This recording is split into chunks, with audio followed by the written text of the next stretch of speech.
Hi guys, today we will talk about how to fix or how to solve the problem of exited account on the application of Facebook. You will go to settings. In this page, you will go to apps, default apps, app settings.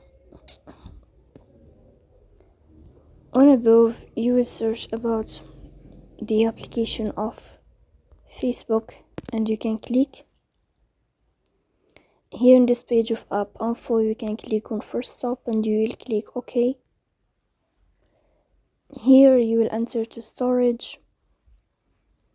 Then you will click on clear cache, but pay attention, don't click clear data because that can delete your account or can cause you errors in your app. In the end, you can turn off your phone and you can restart your phone again.